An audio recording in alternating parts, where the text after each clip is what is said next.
bau-baunya secara perlahan namun pasti iso ngeblong juga di PSI. Tiba-tiba nyelonong ke istana. Ini dia info terkini Widya. Dan saya juga secara pribadi saya mohon adik saya juga ikut dikawal PSI itu.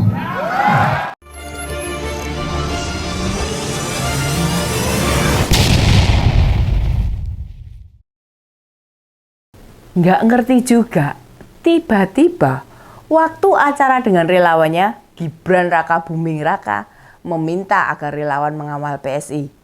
Mengawal Kaisang. Ada apa ini? Bukankah di tingkat nasional suara PSI gagal untuk masuk Senayan? Hingga sekarang, berdasarkan data Realcon, suara PSI belum mencapai 4%. Artinya, partai berlambang bunga mawar itu akan zonk tanpa mencapai target. Padahal kampanye mereka sudah jor-joran. Berdasarkan data, dana kampanye mereka terbesar kedua setelah PDI Perjuangan. Duit yang mereka keluarkan mengalahkan partai besar macam Golkar, Gerindra, Demokrat, dan 13 partai peserta pemilu lainnya. MK juga sudah mengesahkan parliamentary threshold kurang dari 4% baru diberlakukan dalam pemilu mendatang. Atau jangan-jangan Cawapres Prabowo itu berharap relawan Gibran masuk jadi anggota PSI semua. Janjane waktu bicara soal dikawal itu, dikawal apanya Thomas? Lah Pilpres dan pemilu kan wis rampung. Apa maksudnya mereka diminta dukung PSI di pilkada? Lah pilkada kan tarung kandidat. Memangnya PSI akan mengusung kandidat sendiri. Ingat loh, kita tahu suara PSI di berbagai wilayah naik. Mungkin perolehan kursi baik di provinsi atau kabupaten kota bisa bertambah. Namun jika mengusung cagup, cabub atau cawali sendiri, kayaknya sih masih jauh. Lalu maksudnya dikawal itu apa? Atau gini, nanti di akhir-akhir perhitungan suara KPU atau versinya Realcon, PSI akan bisa nembus 4%. Wah, kok jadi mengherankan ini. Berdasarkan hasil quick count pemilu yang disampaikan sebagai lembaga survei, persentase perolehan suara PSI tertinggi itu di angka 2,95%. Itu data versi Carta Politika. Sedangkan angka terendah disampaikan oleh PRC, yakni 2,78%.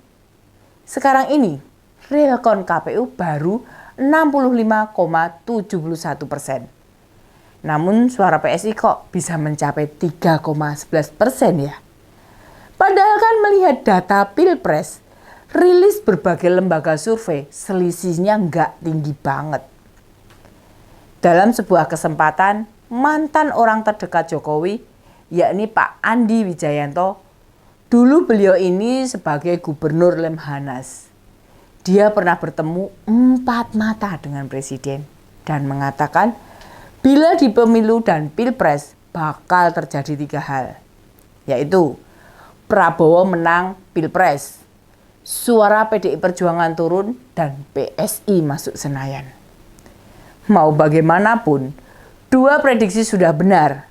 Tinggal prediksi terakhir. Apakah akan terbukti atau tidak? Kita sih bisa merasakan pemilu kali ini PSI bertarung dengan modal yang tinggi.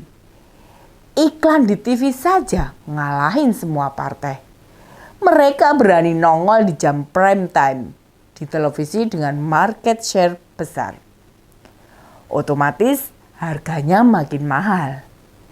Itu loh mereka lakukan.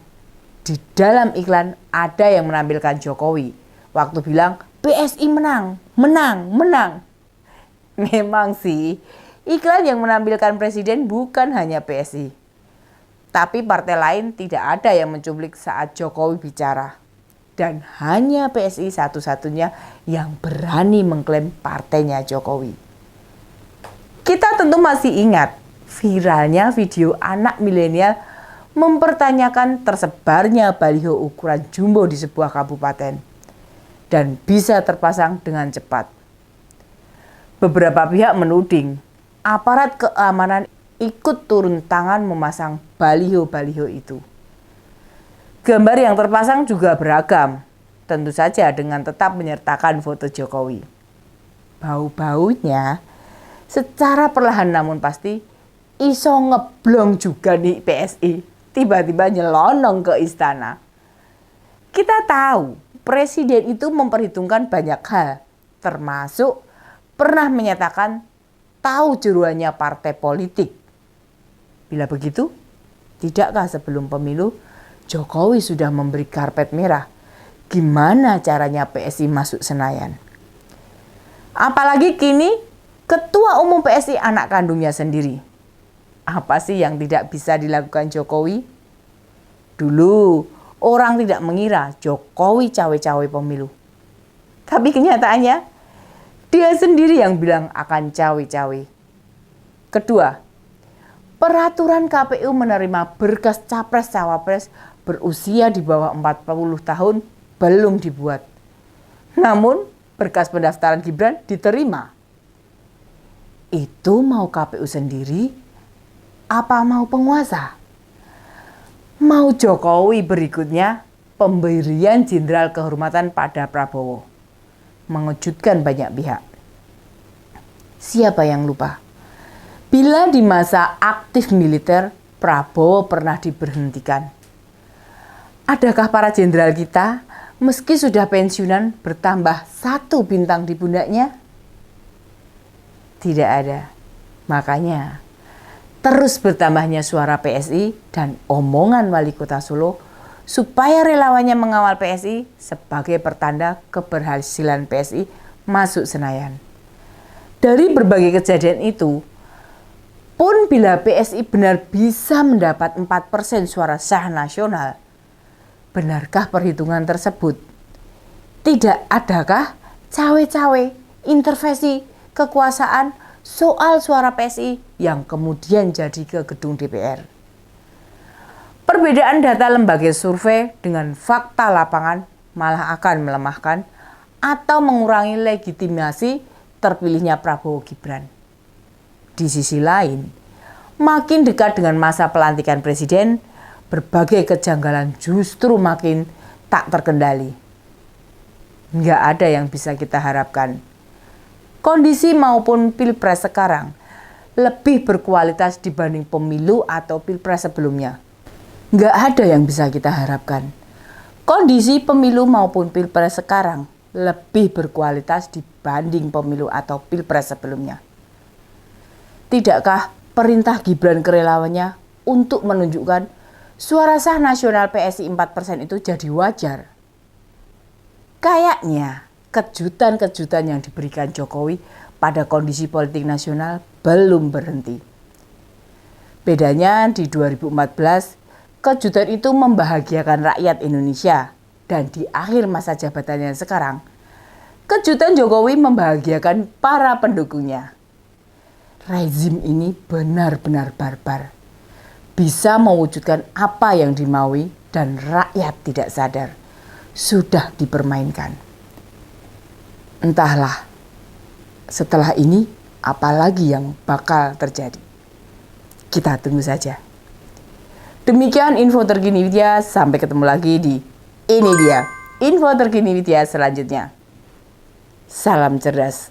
Ini dia, info terkini Widya